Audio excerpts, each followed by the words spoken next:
தமிழக மக்கள் அனைவருக்கும் வணக்கம். அதாவது இப்போ நடந்து வரக்கூடிய ஆட்சியில், அதாவது இந்த திமுக திராவிட மாடல் ஆட்சியில் வந்து பார்த்தோம் அப்படின்னா மக்களுக்கு இப்போ யாருக்குமே பாதுகாப்பு இல்லாத ஒரு சூழ்நிலை தான் நடந்துட்டு இருக்கு. அதே போல தான் இன்னைக்கு வந்து என்ன நடக்குது அப்படின்னு பார்த்தோம் அப்படின்னா, பிணமாக படுத்து ஒப்பாரி வைத்து நூதன போராட்டத்தில் ஈடுபட்டு வரும் அங்கன்வாடி ஊழியர்கள், அதாவது இவங்களுடைய கோரிக்கை வந்து இந்த அரசு வந்து எதுவுமே எந்த ஒரு இதுவுமே அவங்களுடைய நிறைவேற்றாதனால ஒரு சூழ்நிலையினால அவங்க வந்து எப்படியெல்லாம் போராட்டம் பண்ணி பார்த்தாங்க. அவங்க ஆர்ப்பாட்டம், போராட்டம், சாலை மறியல் எல்லாமே பண்ணிட்டாங்க. இப்போ கடைசி ஒரு ஆயுதமாக இவங்க என்ன பண்ணியிருக்காங்க அப்படின்னா, அங்கன்வாடி ஊழியர்கள் வந்து தங்கள் எல்லாருமே அந்த ரோட்டில் வந்து பிண மாதிரி படுத்து அவங்க வந்து இப்போ வந்து ஒரு நூதன முறையில் வந்து போராட்டம் நடத்திட்டு இருக்காங்க. இந்த போராட்டம் எங்கே நடந்தது அப்படின்றத வந்து நம்ம விரிவாக பார்க்கலாம். வாங்க உள்ள போய் பார்க்கலாம்.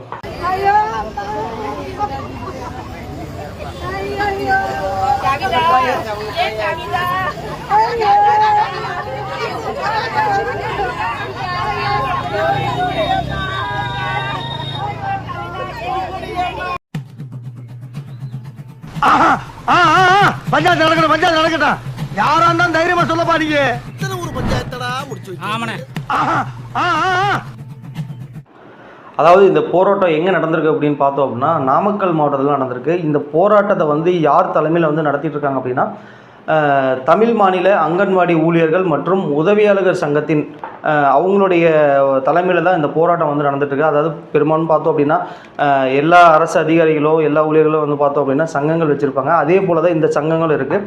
அவங்களுக்கு உண்டான சங்கங்கள் சார்பாக வந்து இந்த போராட்டம் நடக்குது. இந்த போராட்டம் எதற்காக இந்த போராட்டம் நடத்துகிறாங்க அப்படின்னு பார்த்தோம்னா, கடந்த 2021 தேர்தல் காலகட்டத்தில் திமுக அரசுனால தங்களுடைய தேர்தல் வாக்குறுதியில், அதாவது வாக்குறுதி 313 வந்து என்ன சொல்லியிருக்காங்க அப்படின்னா, அங்கன்வாடி ஊழியர்கள் மற்றும் உதவியாளர்கள் பணி நிரந்தரம் செய்வோம் அப்படின்றத வந்து அவங்களுடைய வாக்குறுதியாக கொடுத்துருக்காங்க. இவங்க இது வரைக்கும் ஆட்சிக்கு வந்து 4 ஆண்டு ஆயிடுச்சு. இது வரைக்கும் அந்த வாக்குறுதியை வந்து நிறைவேற்றலை. அந்த வாக்குறுதியை வந்து உடனே வந்து நிறைவேற்றணும் அப்படின்றத வந்து அவங்க வலியுறுத்தி தற்சமயம் ஒரு 5 நாட்களாக வந்து அங்கன்வாடி ஊழியர்கள் வந்து போராட்டம் பண்ணிட்டு இருக்காங்க.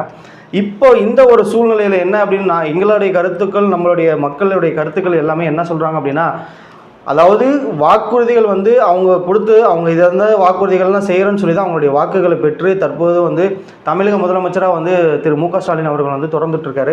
அவங்க வந்து மறுபடியும் என்ன கேட்குறாங்க அப்படின்னா, நீங்கள் எங்களுக்கு வந்து பொய்யான வாக்குறுதி கொடுத்துட்டீங்களா, அப்போ எங்களுக்கு கொடுத்த வாக்குறுதியை வந்து நிறைவேற்றி ஆகணும் உங்களுடைய ஆட்சி காலத்தில்.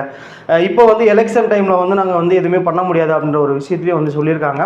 இன்னொரு விஷயம் என்ன அப்படின்னு பார்த்தீங்கன்னா, சமீபத்தில் அங்கன்வாடி ஊழியர்கள் வந்து பணி நிரந்தரம் வந்து உள்ளிட்ட கோரிக்கைகளை நிறைவேற்ற ஏகப்பட்ட சாலை மறியல்கள், எல்லா விதமான போராட்டமும் நடத்திட்டு வந்திருக்காங்க. இது எல்லாமே உச்சக்கட்டம் போயிட்டு இப்போ வந்து என்ன அப்படின்னா, இது எல்லாமே எந்த ஒரு இதுவுமே இவங்க வந்து இந்த அரசோ இந்த அரசு சார்ந்த அதிகாரிகளோ யாருமே எந்த ஒரு இதுக்குமே எங்களுடைய போராட்டத்துக்கு வந்து செவி சாய்க்கலை. அப்படின்றதுனால இவங்க என்ன பண்ணுறாங்க அப்படின்னா, ஃபஸ்ட் நாள் வந்து என்னென்னா தரையில் உட்காந்து சாலை மறியல் பண்ணி எல்லாமே போராட்டம் பண்ணுறாங்க.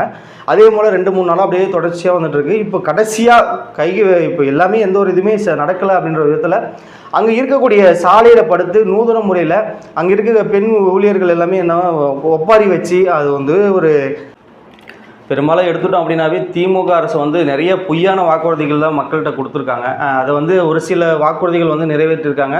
ஒரு சில வாக்குறுதிகள் எல்லாமே பார்த்திங்க அப்படின்னா, இந்த நீட் தேர்வு, பெட்ரோல் விலை குறைப்பு, கேஸ் சிலிண்டர் விலை குறைப்பு, இந்த மாதிரி ஏகப்பட்ட வாக்குறுதிகள் வந்து பொய்யா சொல்லிட்டு இந்த மாதிரி மக்களை ஏமாற்றி இந்த திராவிட அரசுகள் வந்து இந்த மாதிரி செயல்பட்டுருக்கு. இதை வந்து மக்கள் கண்டிப்பாக இதை பார்த்துட்டு தான் இருக்காங்க. அதாவது மெயினாக இந்த தொகுதியை வந்து பார்த்தோம் அப்படின்னா, இந்த நாமக்கல் மாவட்டத்தில் வந்து பார்த்தோன்னா ஒரு 2 பாராளுமன்ற உறுப்பினர்கள், ஒரு அமைச்சர் இருக்கக்கூடிய ஒரு தொகுதி. அந்த தொகுதியில் தான் இந்த மாதிரி ஒரு சம்பவம் நடந்திருக்கு அப்படின்றத வந்து இவங்க மறுபடியும் எங்களுடைய அங்கன்வாடி ஊழியர்கள் வந்து என்ன கேட்குறாங்க அப்படின்னா, எங்களுக்குன்னு வாக்குறுதி கொடுத்த 313 வாக்குறுதியை வந்து நிறைவேற்றணும் அப்படின்னு வந்து கேட்குறாங்க. அந்த வாக்குறுதியை வந்து நம்ம என்னென்ன அப்படின்னு சொல்லி பார்த்தோம் அப்படின்னா, நிரந்தர அரசு ஊழியர்கள் அந்தஸ்து, அதாவது என்னுடைய அந்தஸ்து வந்து நீங்கள் என்ன வாக்குறுதியில் வந்து சொல்லியிருக்கீங்களோ நிரந்தர அரசு ஊழியர் அந்தஸ்து எங்களுக்கு கொடுக்கணும் அப்படின்ற விதத்தையும் சொல்லியிருக்காங்க. அதுக்கப்புறம் பார்த்தீங்கன்னா, அது வந்து சம்பள உயர்வோ இந்த இதெல்லாம் வந்து நீங்கள் பண்ணி கொடுக்கணும் அப்படின்ற விதத்தையும் சொல்லியிருக்காங்க. அதுக்கப்புறம் வந்து சமூகத்தில் எங்களுக்கு பாதுகாப்பு வந்து கொடுக்கணும் அப்படின்ற விதத்தையும் அவங்க சொல்லி நிறைய போராட்டங்கள்லாம் நிறைய பண்ணிட்டு இருக்காங்க. மக்கள் வந்து 2026 தேர்தலில் கண்டிப்பாக இதற்கான பதிலடியை வந்து திமுக அரசுக்கு வந்து தெரியப்படுத்துவாங்க அப்படின்றத வந்து தெரியப்படுத்துகிறேன். நன்றி, வணக்கம். பஞ்சாயத்து நடக்கட்டும். யாரா இருந்தாலும் தைரியமா சொல்ல பாருங்க. ஒரு பஞ்சாயத்தடா முடிச்சு.